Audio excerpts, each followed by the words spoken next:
Nous allons continuer notre méditation sur la passion de notre Seigneur en suivant surtout les textes de l'Écriture sainte. Hier, je vous ai surtout parlé du prophète Isaïe.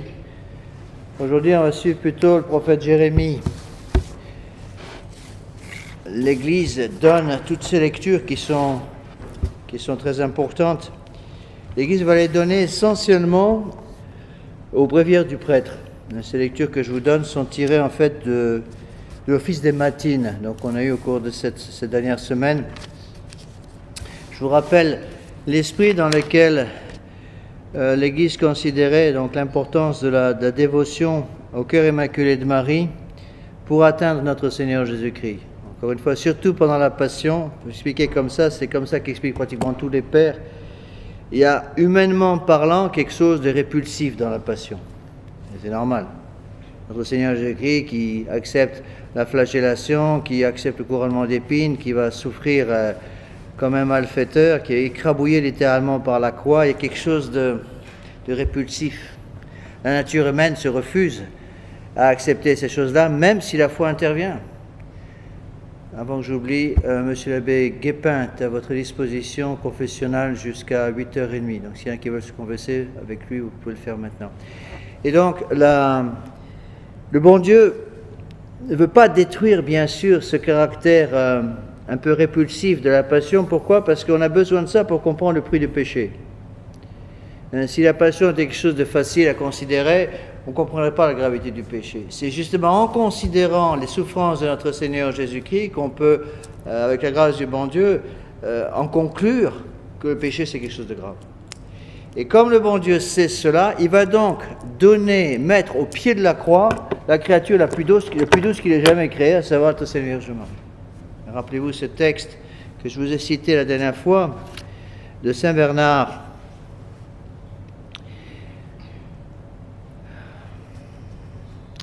Oui, ô bienheureuse mère, un glaive a vraiment percé votre âme, car ce n'est qu'en passant par votre cœur qu'il a pu pénétrer la chair de votre Fils. Et même quand ce Jésus qui est vôtre eut rendu l'esprit, la lance cruelle n'atteignit pas son âme, c'est votre âme qu'elle traversa.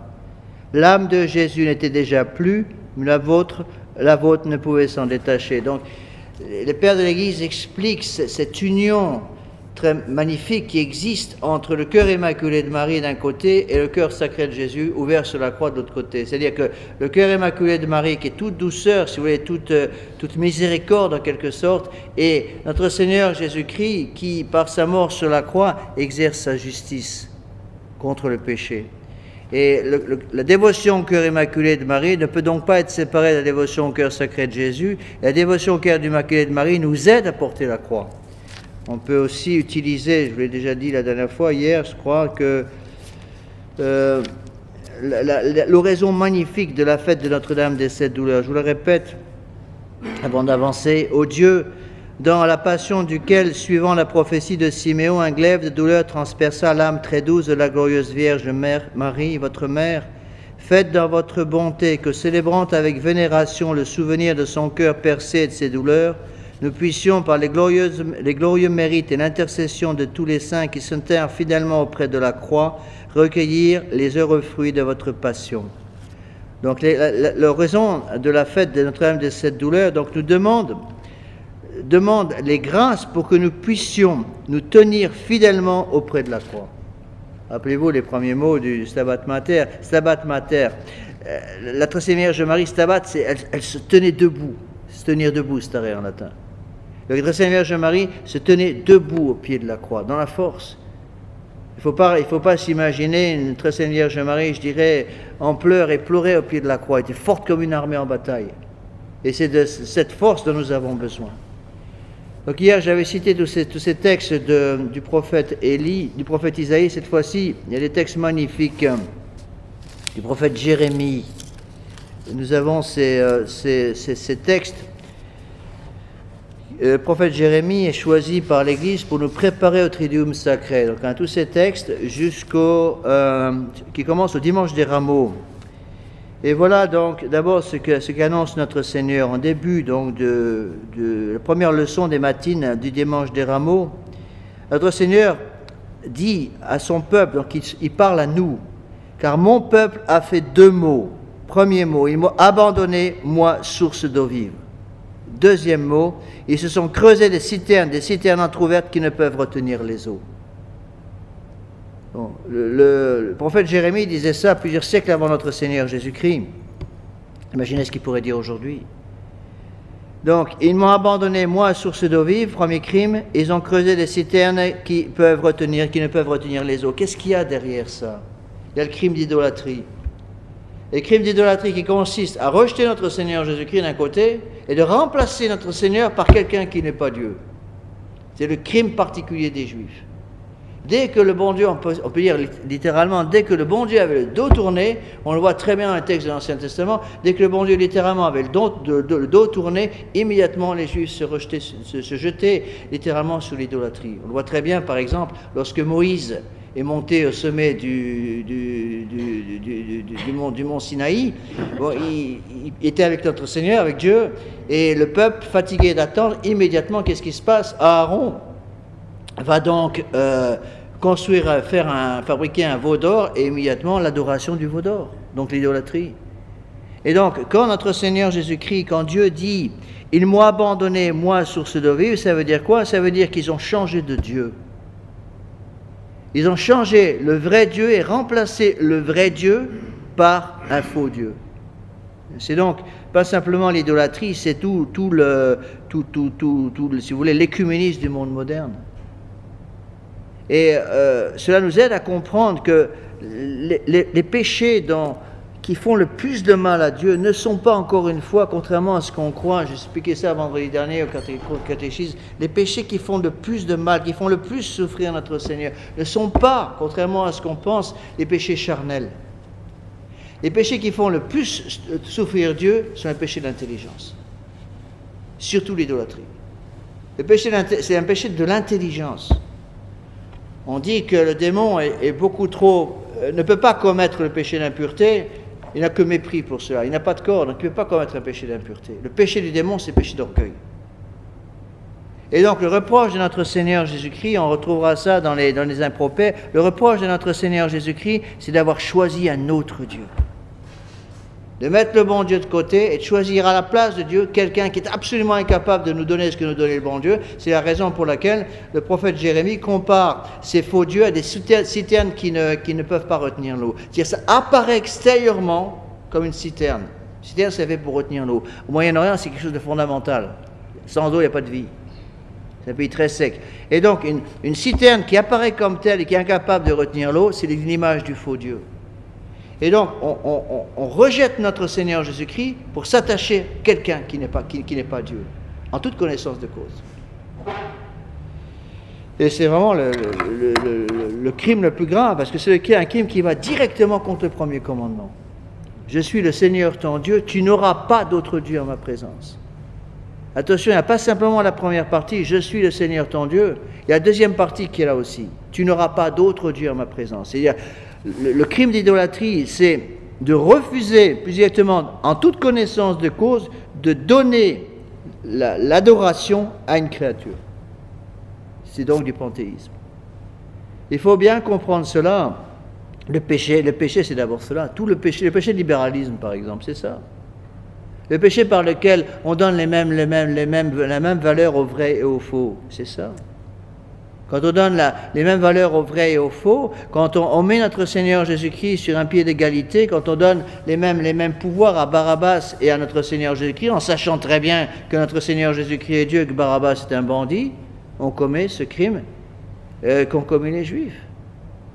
Donc il faut, et parfois une tendance générale, j'ai remarqué ça souvent dans la tradition, et surtout, je dirais, dans le milieu de ces vacantistes, des gens qui nous disent « Ah, monsieur le bel, les Juifs. » C'est vrai que les Juifs ont crucifié notre Seigneur. Il ne faut pas se faire trop d'illusions, on a fait la même chose. Lorsque nous commettons une faute grave, on crucifie notre Seigneur. Et qu'est-ce qui est plus grave? Le péché des Juifs ou le péché d'un catholique? En soi, c'est le péché d'un catholique. Pourquoi? Parce que notre Seigneur Jésus-Christ nous a bien dit « Je ne vous appelle plus serviteurs, je vous appelle mes amis ». Notre Seigneur Jésus-Christ doit donc souffrir infiniment plus d'un catholique qui commet un péché mortel qu'un juif qui commet le même péché mortel parce qu'il fait n'importe quoi. Et les pères vont même plus loin que ça en expliquant très bien que le péché qui fait le plus de mal à notre Seigneur Jésus-Christ, c'est le péché commis par ceux qui sont en charge d'amener Dieu aux hommes, les prêtres. Donc le péché d'un prêtre fait certainement encore plus de mal au bon Dieu que le même péché commis par un laïc, et ce péché commis par un laïc catholique fait aussi plus de mal qu'un péché commis par quelqu'un qui n'a pas la foi. Jérémie continue, il explique, quand on n'est pas compris. Il continue donc les reproches de notre Seigneur. Je ne vous lis pas tous, ce serait un peu long. Mais notre Seigneur reproche donc aux Juifs, et donc à nous indirectement, en disant, il reproche cette infidélité. Dès les temps anciens, tu as brisé mon joug, tu as rompu mes liens, et tu as dit, je ne servirai pas. Et cette phrase, je ne servirai pas, on a trop tendance, tous, moi le premier d'ailleurs, à la mettre sur le dos du démon. C'est vrai que le démon est le premier qui l'a dit. Mais là, notre Seigneur Dieu, quand il parle par le prophète Jérémie, ne parle pas du démon. Sinon, il l'aurait dit. Il parle de ceux qui ont brisé le joug. Et quand on regarde un petit peu de quoi parle notre Seigneur parle à son peuple. Il le dit expressément. Ta malice t'accusera, et parle au peuple juif, et ton éloignement de moi te gourmandera. Sache et vois combien il est mal et amer d'avoir abandonné le Seigneur ton Dieu, et de n'avoir plus ma crainte auprès de toi, dit le Seigneur Dieu des armées. Dès les temps anciens, tu as brisé mon joug, tu as rompu mes liens, et tu as dit, je ne servirai pas. Donc notre Seigneur Jésus-Christ reproche aux hommes, pas simplement aux Juifs, mais à chacun d'entre nous, donc à ses enfants, c'est à eux qu'il parle là. Le bon Dieu va reprocher à ses enfants de renouveler le péché des Juifs, tout simplement. De renouveler, même pire que ça, de renouveler le péché de Lucifer. C'est Lucifer qui, le premier, a dit à Dieu, je ne servirai pas, non serviam. Avec une différence essentielle, je vous l'ai déjà expliqué plusieurs fois au cours du catéchisme du vendredi, c'est que le démon, ayant une intelligence largement supérieure à l'intelligence humaine, c'est une créature beaucoup plus élevée que notre pauvre créature que nous sommes. Donc le démon est incapable, après un péché mortel, de regretter ce qu'il a fait. Pourquoi? Parce que le démon comprend les choses par intuition, pas par abstraction comme nous. Nous, on a un système de compréhension qui est très lent. C'est-à-dire qu'on comprend les choses en abstrayant des sensibles. C'est l'enseignement de la philosophie de saint Thomas. C'est-à-dire qu'avec les sens que nous a donnés le bon Dieu, les 5 sens, on va voir et constater ce qui se passe autour de nous. Et notre cerveau, en quelque sorte, va avoir une image par les sens de ce qui se passe à l'intérieur. Ce qu'on appelle un système par abstraction. On abstrait des sensibles. Bon, je ne vais pas vous donner un cours de philo, ce n'est pas le but. Mais ce qu'il faut comprendre, c'est qu'un ange est incapable de faire cela. Pourquoi? Et un ange n'a pas de corps, donc il n'a pas de sens. L'ange n'a pas les yeux comme nous pour voir, il n'a pas un nez pour sentir, il n'a pas une bouche pour parler, il n'a pas besoin de sens. C'est un pur esprit. Et donc l'ange ne peut pas comprendre les choses par abstraction, il doit comprendre les choses par intuition. Et lorsqu'un ange, à cause de sa connaissance intuitive des choses, lorsqu'un ange choisit le mal, c'est ce qui s'est passé au moment de l'épreuve qui a été donnée aux anges par notre Seigneur, par le bon Dieu. Donc, le bon Dieu a voulu une épreuve, comme il a donné une épreuve à Adam et Ève, il a donné une épreuve aux anges. Et les anges qui ont choisi le péché ne peuvent plus revenir en arrière. On a beaucoup de mal à comprendre cela. Un ange est incapable de dire pardon pour ce que j'ai fait. Et donc, lorsqu'un ange a choisi le mal, c'est pour toute l'éternité. Et saint Thomas va jusqu'à enseigner qu'un ange est incapable de commettre un péché véniel. S'il commet un péché, c'est mortel et c'est définitif. Plus jamais revenir en arrière. Nous, heureusement, on peut revenir en arrière parce que justement notre système de compréhension est beaucoup plus imparfait. Donc ça, je ne dis pas que ça nous donne des excuses, ce serait faux d'expliquer les choses comme ça, mais ça nous donne une porte de sortie que n'ont pas les anges.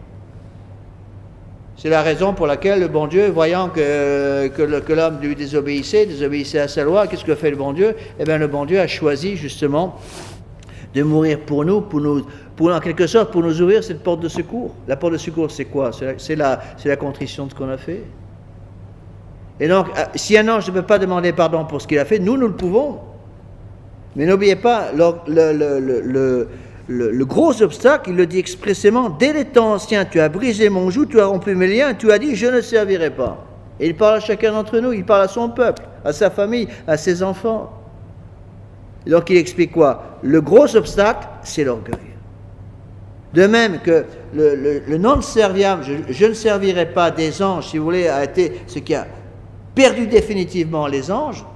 Encore une fois, parce qu'ils ne peuvent pas, eux, commettre un péché véniel, et donc une fois qu'ils ont fait un choix, c'est définitif. Mais pour nous, bien que nous puissions, en quelque sorte, revenir en arrière par la contrition, à condition que le bon Dieu nous donne la grâce de la contrition, eh bien pour nous, le péché est le même. C'est le même genre de péché avec des conséquences différentes. Quand Lucifer dit « je ne servirai pas », c'est définitif. Tombe en enfer pour toute l'éternité. Quand l'homme dit « je ne servirai pas », c'est le même péché. Les conséquences sont différentes. Pourquoi? Parce que l'homme a, Dieu merci, une porte de sortie. Mais n'oubliez pas que pour utiliser cette porte de sortie, il faut la miséricorde du bon Dieu. Beaucoup de gens, trop de nos fidèles pensent, surtout les jeunes, parfois ils pensent que cette porte de sortie est toujours là. Elle est fermée à clé, la porte de sortie. Et pour utiliser cette porte de sortie, il faut que le bon Dieu nous donne une grâce spéciale.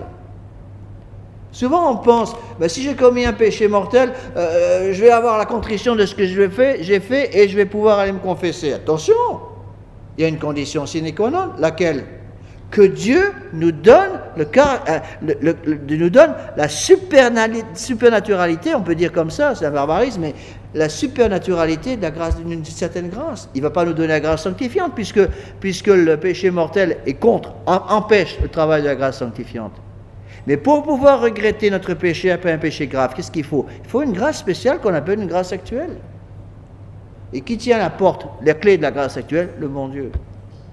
Donc si le bon Dieu ne nous donne pas cette clé qui permet par la grâce actuelle d'ouvrir la porte de sortie, on ne peut pas regretter ses péchés, c'est impossible. Ou on va avoir ce qu'on appelle une contrition purement naturelle du péché. Et c'est important, c'est la raison pour laquelle le Concile de Trente explique bien qu'une des caractéristiques de la contrition, c'est le caractère surnaturel de la contrition. Si on a une contrition pour des raisons purement naturelles, la contrition, on ne vaut absolument rien pour le bon Dieu. Vous pouvez avoir des barils et des barils de contrition naturelle, ça ne vaut absolument pas une cuillère à café de contrition surnaturelle. Contrition surnaturelle veut dire quoi? Contrition surnaturelle dit c'est bien les choses, c'est au-dessus de notre nature. Ça veut dire que l'homme est incapable par lui-même d'obtenir une contrition surnaturelle d'un péché commis. C'est au-dessus de ses forces. Certes, Dieu, dans sa miséricorde, ne refuse jamais sa grâce à celui qui la lui demande avec humilité. Mais il demande que cette grâce soit demandée, qu'on appelle des grâces conditionnelles. Le bon Dieu le dit expressément dans l'Évangile, rappelez-vous cette phrase qui est très connue, hein, demandez et on vous répondra, cherchez et vous trouverez, frappez et on vous ouvrira. Mais qu'est-ce que ça veut dire? C'est-à-dire que si je refuse de frapper, si je refuse de demander et si je refuse de chercher, rien ne me sera donné. Il y a des conditions. Et déjà pour chercher, pour frapper, pour demander, il faut déjà la grâce du bon Dieu. Rappelez-vous ce qu'on explique au tout petit, pour faire ce petit geste avec le petit doigt, il faut déjà une grâce du bon Dieu. Il faut que le bon Dieu nous donne les moyens de nous donner, de faire ce petit geste avec le petit doigt. Bouger la troisième phalange de votre petit doigt, on a besoin déjà, non pas de grâce surnaturelle, mais on a besoin déjà d'avoir la vie qui est un don de Dieu. Le bon Dieu n'est pas obligé de nous la donner. Il nous donne aujourd'hui la vie, il n'est pas obligé de nous la donner pour demain. Donc craignons la grâce qui passe et qui ne repasse pas. Et je crois que ce qui est très important dans ce texte de Jérémie, du prophète Saint Jérémie, c'est justement d'expliquer que le bon Dieu accuse ses amis, parce qu'encore une fois, il ne parle pas simplement au peuple juif, il parle aussi à chacun d'entre nous. Le bon Dieu accuse ses amis de reproduire le péché de Lucifer. Je ne servirai pas. Puis il explique après. Comment ces impropères qui vont se retrouver au vendredi saint? Pour moi, je t'avais planté comme une vigne choisie, comme un plan franc. Comment donc es-tu devenu pour moi un plan bâtard, ô vigne étrangère? On retrouve les mêmes idées dans les impropères que je vous ai cités hier. Le bon Dieu avait prévu pour nous d'être un plant de vigne dans un endroit même magnifique, en plein soleil, dans un endroit parfaitement bien exposé, et au lieu de faire ce que le bon Dieu voulait, on n'en a fait qu'à notre tête. Évidemment, on est incapable de donner du fruit. C'est Saint François de Sales qui a une très belle expression que j'aime beaucoup, une très belle image pour expliquer ça. Il dit tout le temps, je l'ai cité souvent en sermon, mais il dit que le bon Dieu est le jardinier de notre âme. Et le jardinier, nous sommes une fleur du bon Dieu, il nous met là où il veut. Et le bon Dieu, il nous plante à tel endroit. Et Saint François de Sales fait remarquer, le bon Dieu veut que nous fleurissions à cet endroit-là. C'est là où il veut sa fleur. Alors nous, la fleur du bon Dieu, qu'est-ce qu'on fait? On dit au bon Dieu, écoutez, ce coin-là, je trouve qu'il y a beaucoup trop de vent, ici c'est trop venteux, c'est trop froid. Moi par contre, je me voyais très bien, je vois très bien venir fleurir à cet endroit-là. Mais c'est pas ce que le bon Dieu veut. Le bon Dieu veut qu'on fleurisse là où il nous a plantés. C'est ça qui est difficile. Ce qui est difficile, c'est pas d'être une fleur. Ce qui est difficile, c'est d'accepter d'être planté là où le bon Dieu nous veut. Sainte Bernadette a une même image qui est magnifique, que j'ai déjà citée plusieurs fois. Peut-être même des vendredis derniers, je crois que je l'ai cité, mais elle compare chacune des âmes à un balai. On voudrait être un instrument extraordinaire entre les mains du bon Dieu. Qu'est-ce que nous demande le bon Dieu? Rien. Il nous demande dans un placard à balai d'attendre. C'est tout. Alors évidemment, c'est pas très glorieux. On dit, c'est froid, c'est ça, il y a la poussière partout, il y a des araignées, j'aime pas les araignées. Mais qu'est-ce que le bon Dieu vous demande? Soyez là. Mais je fais rien. Oui, vous faites ce que je veux. Et qu'est-ce que vous voulez? Que tu restes là, voilà, dans ton placard à balai. Ah mais il fait froid, tant pis, tu restes là. Voilà. Et combien de temps ça va durer? Dieu seul sait. Mais ce qui est très important, c'est que le jour où le bon Dieu a besoin d'un balai, il ouvre la porte et que vous soyez là. Et moi aussi. Il ne s'agit pas que le jour où le bon Dieu vient ouvrir la porte, nous ne serions plus là. Rappelez-vous la parabole des 10 vierges. Les vierges folles et les vierges sages. Les vierges folles arrivent, elles n'avaient pas prévu l'huile, elles n'avaient pas pris soin de remplir leur lampe à huile, et évidemment la lampe s'éteint. Alors qu'est-ce qu'on leur dit à la porte? Allez chez le marchand pour acheter de l'huile et remplir votre lampe. Et pendant qu'elles sont parties, le bon Dieu arrive. Le maître arrive pour la noce et il fait rentrer celles qui sont là. Les vierges sages, les vierges folles arrivent trop tard. C'est notre histoire. C'est notre histoire parce que justement, à chaque fois, pour reprendre la phrase de Jérémie, à chaque fois que le bon Dieu nous dit « Tu as rompu mes liens, tu as dit je ne servirai pas », on s'écarte du bon Dieu. On dit au bon Dieu, écoutez, votre idée, ça ne me plaît pas du tout. Moi, j'ai d'autres idées sur la question, et donc je vais faire les choses de façon différente. Donc on voit bien, ce qui détruit tout, c'est quoi? C'est l'orgueil. L'orgueil a détruit Lucifer, l'orgueil a détruit le tiers des anges. C'est énorme, un tiers des anges. Quand on pense aux milliards, on ne sait pas exactement quel est le nombre des anges, mais quand on pense qu'il y a déjà 9 cœurs des anges, et que le plus petit des cœurs des anges, c'est le cœur des anges, et parmi ce cœur des anges, des simples anges, il y a les anges gardiens, et qu'il y a un ange gardien par personne qui est passé sur la surface de la terre, ça laisse un peu une idée du nombre ahurissant d'anges créés par Dieu. Un tiers ces damnés. Comment ils sont tombés? Pourquoi sont-ils tombés en enfer de façon définitive? L'orgueil. Je ne servirai pas. Et qu'est-ce qu'a fait le bon Dieu? Le bon Dieu qui savait qu'il ne pouvait pas rattraper les anges, parce que les anges ne sont pas rattrapables. Une fois qu'ils ont choisi, je vous l'ai déjà expliqué, c'est trop tard. Il a créé les hommes pour prendre la place laissée libre par les anges. C'est l'enseignement de Saint Bonaventure. Et qu'est-ce qu'il nous dit? La même chose. Il nous impose une loi. Il nous impose une loi et nous sommes tenus d'obéir à cette loi. Et parce que justement, la plupart du temps, nous disons comme les anges, je ne servirai pas, alors le bon Dieu, pour nous rattraper, je dirais malgré tout et envers et contre tout, il meurt sur la croix pour nous. Pourquoi? Parce qu'il sait très bien que ce qui nous pousse à la désobéissance, c'est quoi? C'est l'orgueil. Et puisque cet orgueil nous pousse à la désobéissance, eh bien le bon Dieu va nous montrer en son Fils. Ce n'est pas une image intellectuelle ou spirituelle dans les cieux, ce n'est pas une vision, c'est un fait réel. Notre Seigneur Jésus-Christ vrai Dieu et vrai homme, va donc accepter d'obéir comme le dernier des derniers, de traiter comme un esclave, pour bien nous apprendre à rattraper le péché d'orgueil. Et donc il va s'humilier jusqu'à prendre la croix pour nous. Rappelez-vous ce texte du roi David, le psaume 21 que je vous ai cité hier, il va devenir comme un ver de terre, dit le texte. Il a été écrabouillé par la croix, pourquoi? Pour vaincre l'orgueil. C'est la raison pour laquelle l'orgueil est toujours un obstacle total à la sanctification. Et qu'est-ce qu'il faut pour pouvoir suivre notre Seigneur Jésus-Christ qui porte sa croix? Il faut l'humilité. Il faut l'humilité, il faut avoir le courage de dire au bon Dieu, que votre volonté soit faite et pas la mienne. Donc on le voit bien là, dans ce texte de Jérémie, le chapitre 2 de Jérémie, on voit très bien que l'obstacle, ça sera toujours l'orgueil. Toujours l'orgueil. Il y a d'autres textes. L'Église ne nous donne pas simplement les textes de l'Écriture sainte, mais pour nous être sûr qu'on ne perd pas son temps avec la lecture de l'Écriture sainte, elle nous donne l'interprétation de l'Écriture sainte. Il y a d'autres textes ici qui sont magnifiques. Dans les bréviaires, encore une fois, dans les bréviaires du prêtre, on a...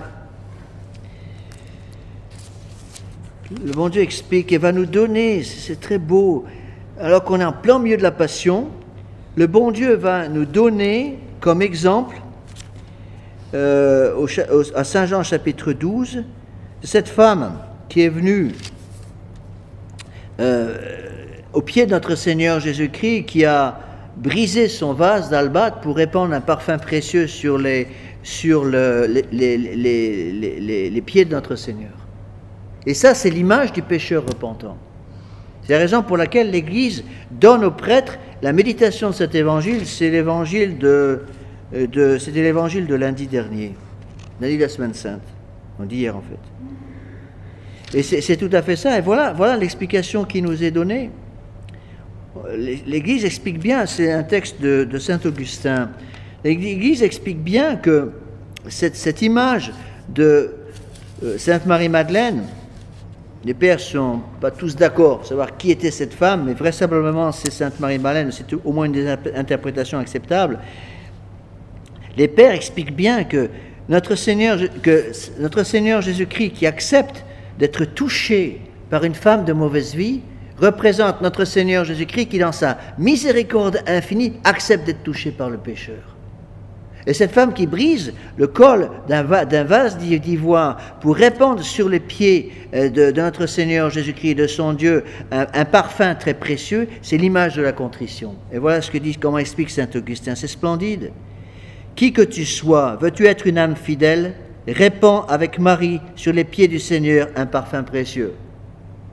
D'ailleurs, on voit très bien que pour saint Augustin, il n'y a pas de problème, hein, c'est sainte Marie-Madeleine, puisqu'il appelle Marie. Ce parfum, c'est la justice. Et c'est la justice, ça veut dire quoi? Ça veut dire la réparation, puisque nous avons désobéi au bon Dieu par l'orgueil. Le bon Dieu, donc, avant de mourir sur la croix, va accepter cette réparation de l'âme. Quand cette femme est rentrée dans cette salle chez Simon le pharisien, où notre Seigneur Jésus-Christ était en train de manger avec ses disciples, elle a scandalisé tout le monde. Pour deux raisons. Première raison, parce que c'était une femme de mauvaise vie. Deuxième raison, parce que les hommes ne mangeaient jamais avec les femmes. À l'époque, il y avait une séparation. En général, les femmes faisaient la cuisine et ensuite mangeaient après dans une salle à manger à part.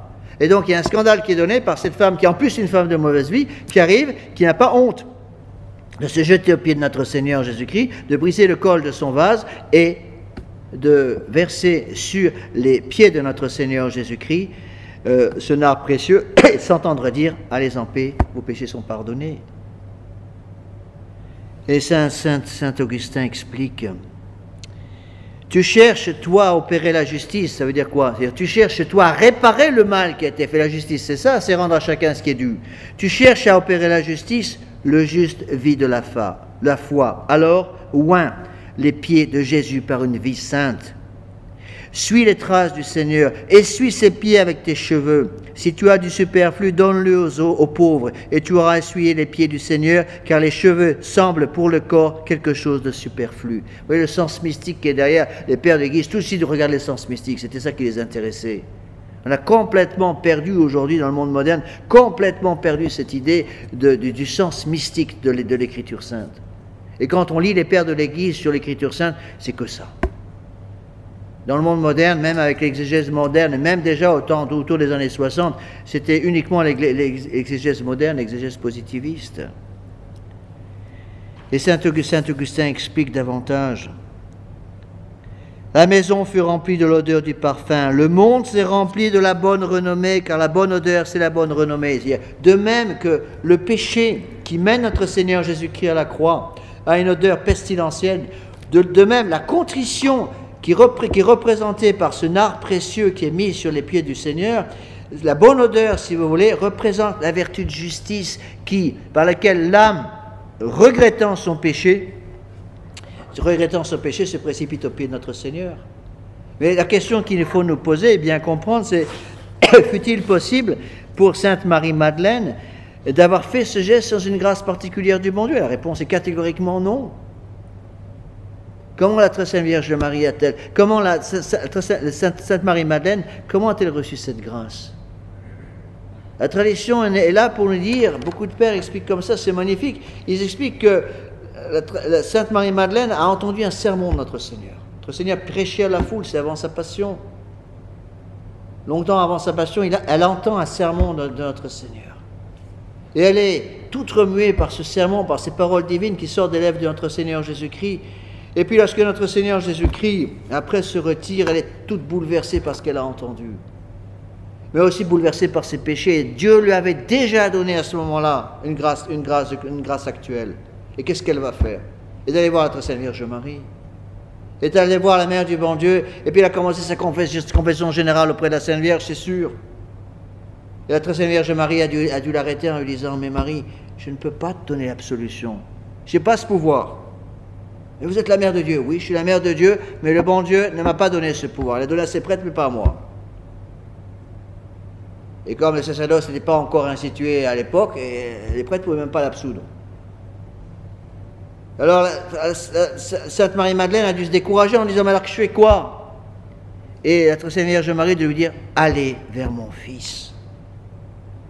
Dokinaltum, allez vers mon Fils, montez plus haut, allez à lui. La très sainte Vierge Marie est celle qui nous mène au Fils. C'est celle qui amène le pécheur jusqu'à notre Seigneur. La très sainte Vierge Marie ne peut pas pardonner un seul péché véniel. La très sainte Vierge Marie a comme fonction particulière d'amener le pécheur au pied du confessionnal. C'est elle qui fait ce travail. On le voit très bien dans ce texte, c'est l'interprétation de Saint Augustin. Et donc la très sainte Vierge Marie certainement a dû dire à Sainte Marie-Madeleine qui pleurait toutes les larmes de son corps parce qu'elle ne savait pas comment faire. Elle sentait maintenant le poids de ses péchés. Le bon Dieu lui avait déjà donné cet acte de contrition imparfaite. À l'époque, c'était encore une contrition imparfaite, c'est-à-dire un regret de ses péchés, non pas par amour du bon Dieu, mais par peur du châtiment. Votre Sainte Vierge Marie lui dit, allez à mon fils, où est-il? Je vais vous expliquer. Il est dans la maison de Simon le pharisien. Et la très sainte Vierge Marie, certainement, a dû expliquer à Sainte Marie-Madeleine comment aller dans cette maison. Qu'est-ce qu'il fait? Il est en train de manger avec ses disciples. Allez-y, mais je ne peux pas rentrer, c'est réservé aux hommes. Ne vous occupez pas de ce que disent les gens. Vous allez, et vous allez vous jeter au pied de notre Seigneur. Et c'est ce qu'elle a fait. Elle rentre, et tout le monde est scandalisé, évidemment, par cette femme qui rentre, qui est connue comme étant une femme de mauvaise vie. Et qu'est-ce qu'elle fait? Elle se moque éperdument du qu'en dira-t-on, de ce que vont dire les pharisiens, du scandale qu'elle donne, va directement au pied de notre Seigneur Jésus-Christ. Et en versant ce nard précieux, le bon Dieu va transformer une contrition imparfaite en une contrition parfaite. La miséricorde infinie de notre Seigneur. Et saint Thomas d'Aquin explique que c'est exactement ce qui se passe au confessionnal. Parfois, on rentre au confessionnal en une contrition imparfaite. On voudrait bien avoir la contrition parfaite. Eh bien, saint Thomas enseigne qu'à chaque fois qu'on se confesse avec une contrition imparfaite, atritum fit sacramentum, fit perfectum per sacramentum. Ça veut dire une contrition imparfaite et changer en une contrition parfaite par l'absolution sacerdotale. au moment précis où le bon Dieu, par le prêtre vous donne l'absolution, cette absolution, dit saint Thomas, va changer la contrition imparfaite en une contrition parfaite, à condition bien sûr qu'on ait regrette ses péchés.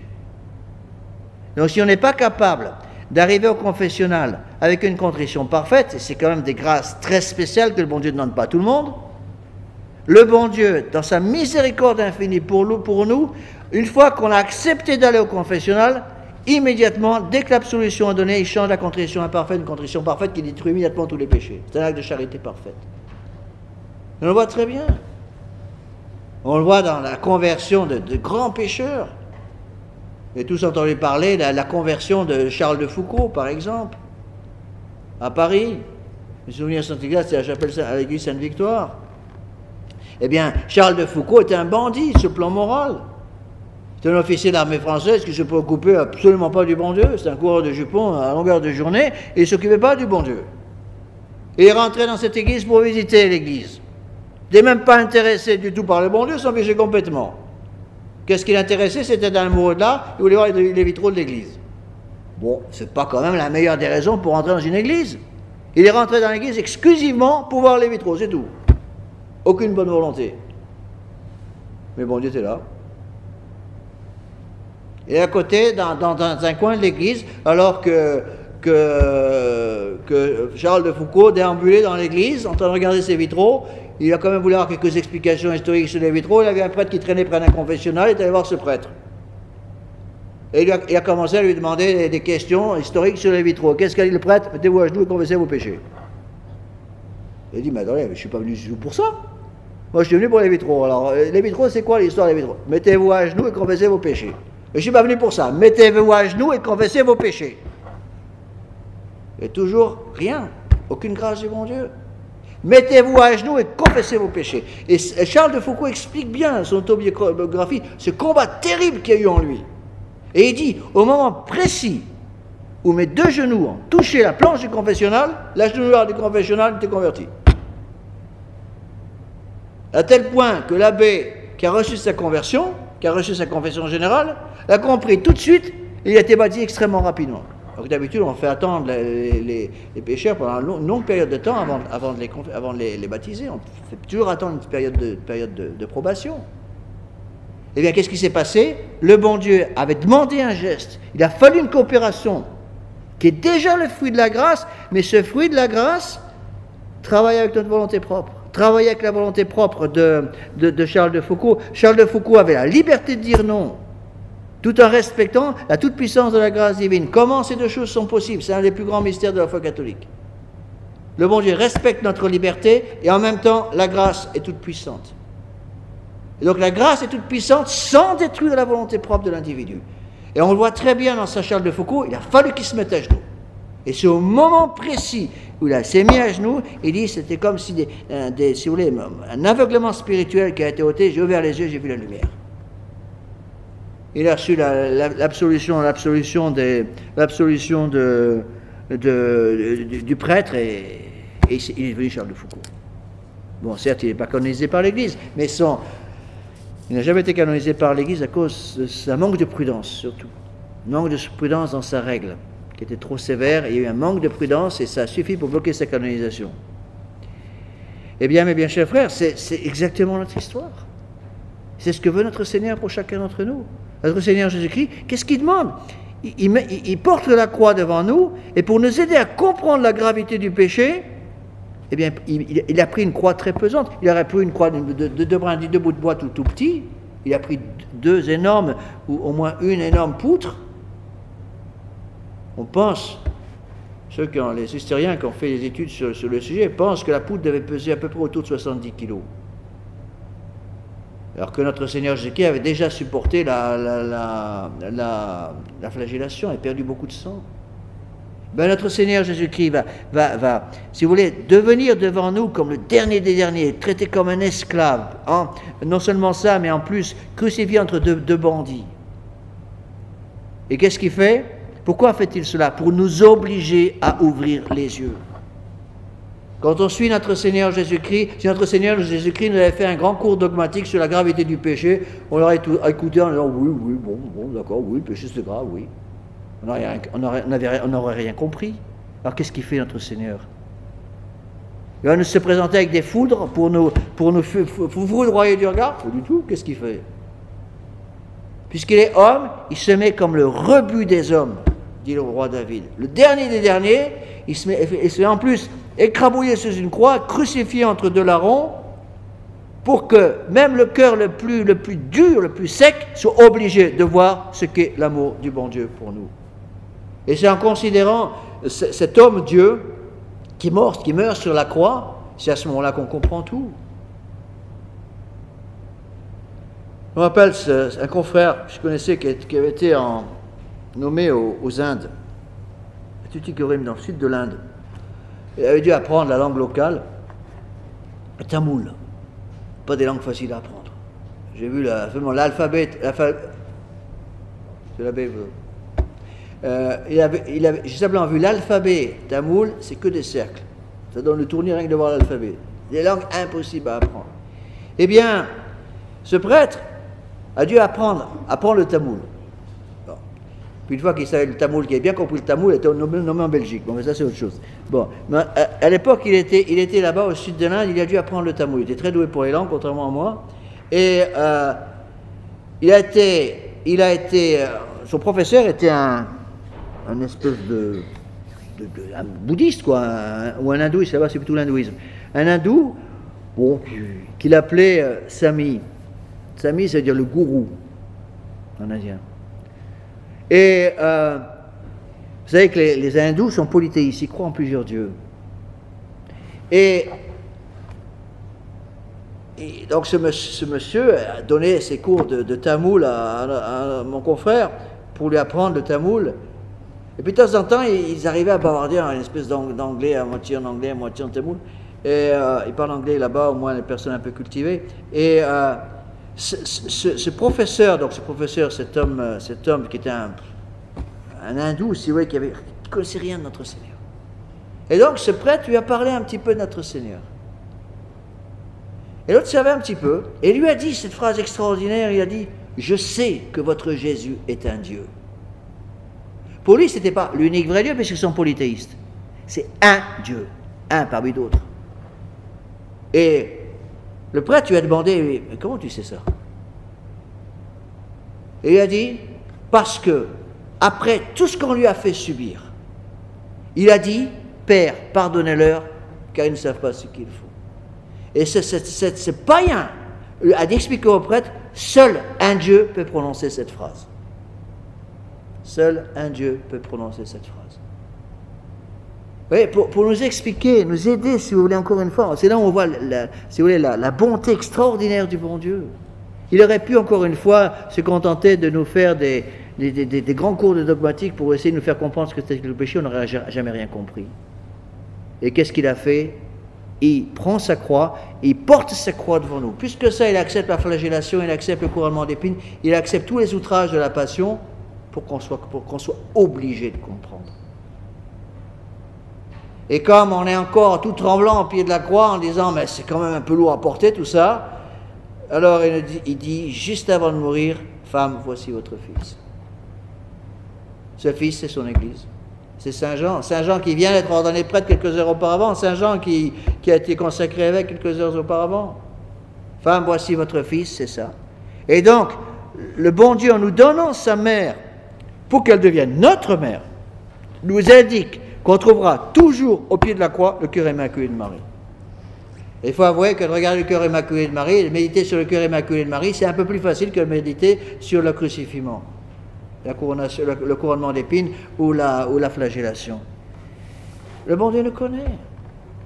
Il est plein d'amour. Et je l'ai vu combien de fois, j'ai vu ça en prêchant les exercices à des païens. Pendant longtemps, j'étais aux États-Unis en train de directeur de maison de retraite. Moi, j'ai 33 retraites par an, donc 3 retraites par mois. Et on avait, à chaque retraite, il y avait un nom catholique. Chaque retraite, il y avait un nom catholique. Et j'ai remarqué plusieurs fois, je me démenais pour essayer de faire un catéchisme à ces gens qui ne connaissaient pas le catéchisme catholique et ils ne comprenaient rien du tout.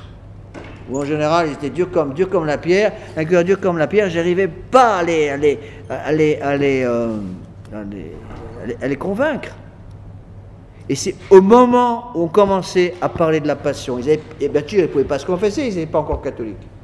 C'est au moment où on expliquait la passion, surtout pendant la grande méditation sur le Sacré-Cœur de notre Seigneur Jésus-Christ, la méditation sur la crucifixion et les 7 paroles de Jésus en croix, c'est là où les âmes s'ouvraient.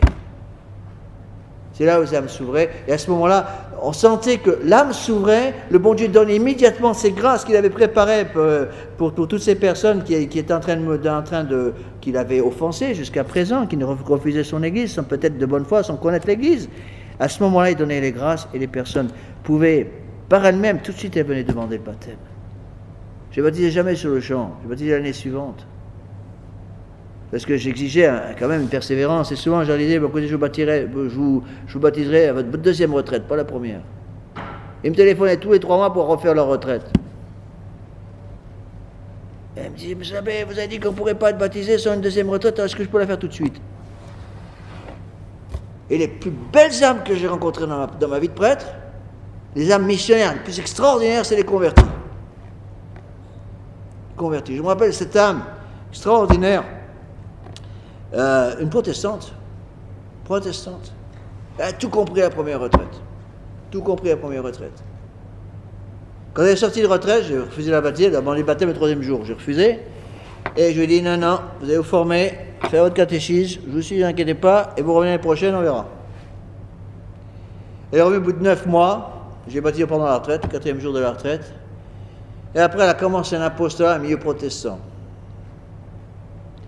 Elle m'a envoyé ses parents, elle m'a envoyé son petit ami, qui est maintenant une personne qu'elle aimait, qu'elle voulait épouser d'ailleurs, et puis c'est moi qui les ai mariés. Il est devenu catholique aussi. Et elle a converti je ne sais pas combien de personnes. Ah ben, cette autre personne qui est venue, qui a découvert l'amour du bon Dieu, justement pendant toutes ces méditations sur la passion. Il vient me voir après, il était catholique lui, donc il fait ses confessions générales, il fait toutes ses méditations, il vient me voir et il me dit, il était canadien, il me dit, monsieur l'abbé, je rentre chez moi et je vous envoie tous les adultes de ma paroisse. Tous les adultes de sa paroisse. Bon, certes, ce n'était pas une grande cathédrale, c'était dans l'Alberta. Et il avait une paroisse, il y avait quand même une 50aine d'adultes, chapelle traditionnelle. Il m'a envoyé tous les adultes de sa paroisse, ils se sont tous passés. Bon, certes, c'était plus facile dans le sens qu'ils avaient 3 retraites par mois, donc il y avait un grand choix de dates. Mais vous vous rendez compte l'apostolat que ça demandait? Ça demande quoi? Ça demande surtout l'amour du bon Dieu. Et c'est ça qu'on voit par toutes ces méditations magnifiques. Le bon Dieu, il meurt sur la croix pour cela. Il meurt sur la croix pour, en quelque sorte, nous aider à comprendre de façon sensible, puisque nous travaillons avec les sens, de façon abstracte, en faisant abstraction des sens. On commence par utiliser les sens. Un homme ne peut pas comprendre sans utiliser les sens. C'est impossible. C'est la volonté du bon Dieu. Donc le bon Dieu va porter sa croix. Il y a tous ces détails, si vous voulez, du portement de croix. Tous ne sont pas dans l'Évangile. Mais tous ces détails sont là pour nous aider à comprendre le poids du péché. Et c'est ça qui convertit. Et après, je dirais les détails des péchés, c'est pas le travail important. Je me rappelle ce monsieur qui ne s'était pas converti depuis une 30aine d'années. J'utilisais à l'époque un examen de conscience très complet. Il y avait tous les péchés possibles et imaginables. Qui venait du Mexique. J'ai trouvé un espagnol. Après, j'avais prêché pour les Américains, donc j'avais rajouté tous les péchés qui étaient spécialement pour les Américains. Il y en a pas mal. Après, j'ai utilisé en France aussi en rajoutant tous les péchés spécialement pour les Français. Il y en a encore pas mal. Eh bien, je me rappelle ce monsieur, donc c'était vraiment un examen de conscience très très complet que j'utilisais pour les confessions générales. Il vient me voir et me dit, monsieur l'abbé, vous voyez cette liste de tous les péchés là, ces 15 pages de péchés là, qui sont sur votre papier, oui, j'ai tous fait. Tous. Je lui dis, mais vous regrettez vos péchés? Ah oui, monsieur l'abbé. Il a fait une bonne retraite. Je savais qu'il avait bien fait toute la première partie de la retraite. Vous regrettez tout? Oui. Ego te absolvo peccatis tuis, si non mais patris et filius spiritus sancti. Je donne l'absolution. Je n'ai pas besoin d'entendre. Ce n'est pas nécessaire. Qu'est-ce qu'on veut? La contrition. Et justement, c'est ça, le bon Dieu, en quelque sorte, accepte de devenir le souffre-douleur, littéralement, d'une bande de fous, qui ont la haine pour lui, eh bien le bon Dieu accepte de devenir un souffre-douleur pour ces gens-là, pour nous aider à comprendre le poids du péché. Et qu'est-ce qu'il demande? Il ne demande pas des choses extraordinaires. Il ne demande pas des raisonnements dogmatiques extraordinaires, il demande le regret de nos péchés. C'est la raison pour laquelle la Sainte Église, pour reprendre ce que je vous disais, c'est la raison pour laquelle la Sainte Église, en début de Semaine Sainte, qu'est-ce qu'elle nous donne comme évangile? Elle donne l'évangile de la conversion de Sainte Marie-Madeleine.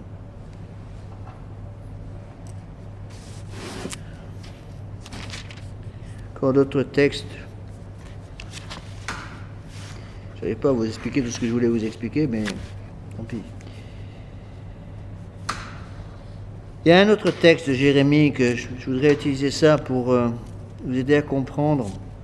Un texte magnifique, c'est peut-être la plus belle phrase, une des plus belles phrases de Jérémie, du prophète Saint Jérémie, prophète des prophéties dans l'Ancien Testament. Donc, il dit ceci. Je vous lis tout le texte qui explique la chose. Donc, cette fois-ci, c'est le texte qui nous est donné au bréviaire du prêtre pour le mardi de la Semaine Sainte, donc aujourd'hui.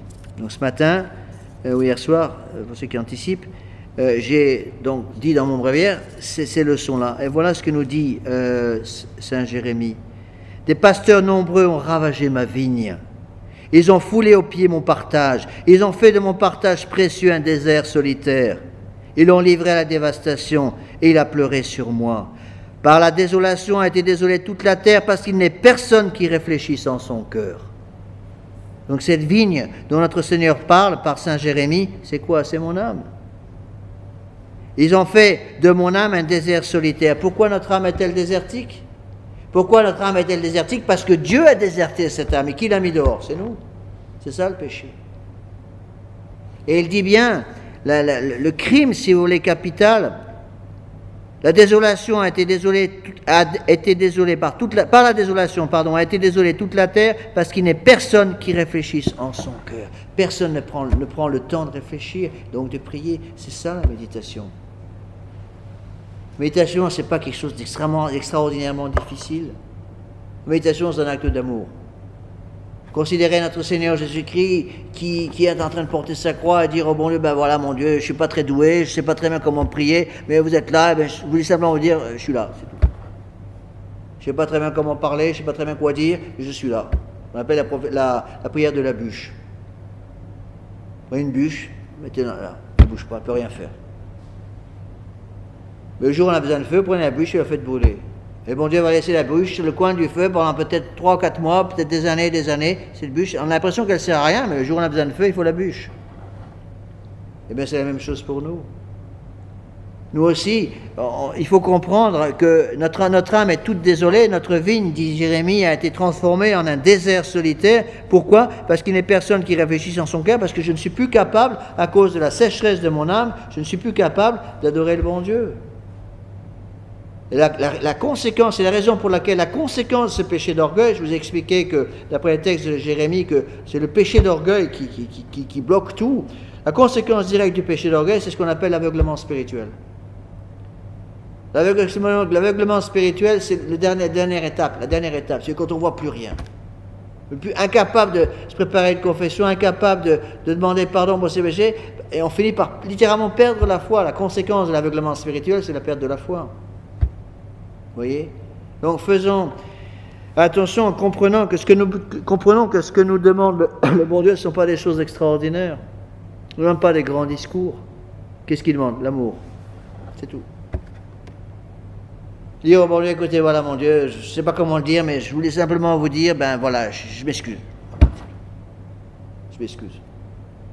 Quand un mari qui a offensé sa femme, la femme n'est pas contente du tout, son épouse n'est pas contente parce que le mari a eu, je ne sais pas quoi, a eu une parole de travers, et puis il se rend compte, il va au travail, ils sont tous les deux énervés, puis il va au travail, et puis il commence à dire bah vraiment, j'ai offensé mon épouse parce que j'étais trop brute avec elle, parce que j'ai prononcé une parole que je n'aurais pas dû prononcer, je ne sais pas quoi, et puis il rentre chez lui le soir, et puis il se dit mais qu'est-ce que je vais lui dire, et puis il bafouille, il ne sait pas comment dire, et puis l'épouse attend, parce qu'elle veut quand même être sûre qu'il regrette ce qu'il a dit et ce qu'il a fait. Alors finalement l'homme se dit bon, dis à sa femme, bon, ben écoute, je te demande pardon, voilà. Et puis il commence à pleurer comme une madeleine.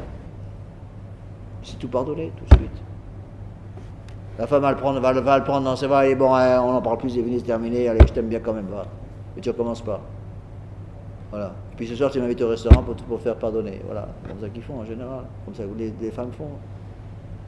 Mais avec le bon Dieu, il n'y a même pas besoin de l'inviter au restaurant. Tout est là. Tout est dans cette miséricorde infinie du bon Dieu pour nous. C'est ça qu'il faut comprendre. Encore une citation que je voulais vous donner avant d'exposer Saint-Sacrement. Encore une... Si pour vous donner, vous pouvez, si vous le voulez, pendant ces jours-ci, reprenez un petit peu tous les textes de l'Écriture sainte.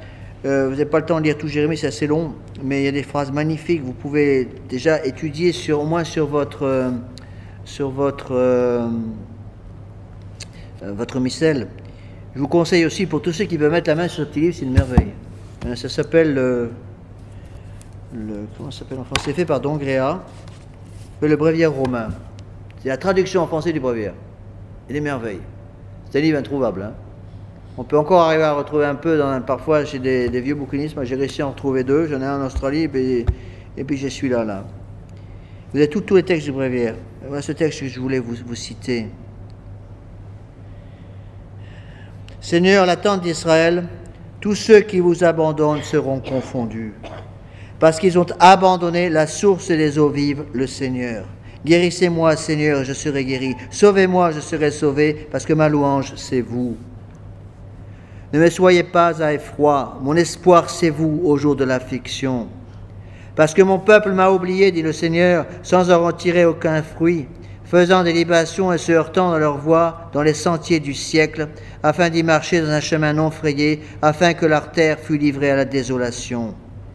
Donc, Saint Jérémie dit bien que la terre, ça représente notre âme, notre terre est livrée à la désolation. Pourquoi? Parce que je me suis heurté dans les voies, dans les sentiers du siècle. Ça veut dire quoi? Parce que j'ai accepté l'esprit du monde dans mon âme. Les sentiers du siècle, c'est le monde. Et notre Seigneur Jésus-Christ finit en disant, je les dissiperai devant l'ennemi, je leur tournerai le dos et non la face au jour de leur perte. Donc il annonce qu'il va détruire ses ennemis, mais en même temps qu'il est plein de miséricorde justement pour ceux qui l'acceptent. Il reprend l'argument des pécheurs en disant, parce qu'ils ont creusé une fosse afin de me prendre et qu'ils ont caché des lacets sous mes pieds. Donc le bon Dieu, si vous voulez, à la fois, si vous voulez, donner un avertissement contre les pécheurs qui ne veulent pas se convertir, et en même temps ouvre toute grande son âme, l'âme pleine de miséricorde du bon Dieu, pour que nous y trouvions un refuge. C'est l'oraison de demain. En fait, c'est le 4e Tferi, c'est le mercredi, l'oraison de la messe de demain. Ô Dieu Tout-Puissant, sans cesse des maux nous affligent à cause de nos péchés. Faites, nous vous en supplions, que nous en soyons délivrés par le mérite de la passion de votre Fils unique, qui vit et règne dans tous les siècles des siècles. Daignez, Seigneur, jeter un regard sur cette famille qui est la vôtre, et pour laquelle notre Seigneur Jésus-Christ n'a point hésité à se laisser livrer aux mains des méchants et à subir le supplice de la croix, lui qui est en Dieu et vit et règne dans tous les siècles des siècles. C'est ça qu'il faut comprendre, c'est à cause de mes péchés que le bon Dieu supporte et a subi la passion. Donc qu'est-ce qu'il faut faire? Être là, c'est tout. Et se retrouver au pied de la croix avec notre Sainte Vierge Marie qui va nous aider à dire ce qu'il faut. N'inquiétez pas, tout va bien se passer, et c'est comme ça que les choses vont se passer.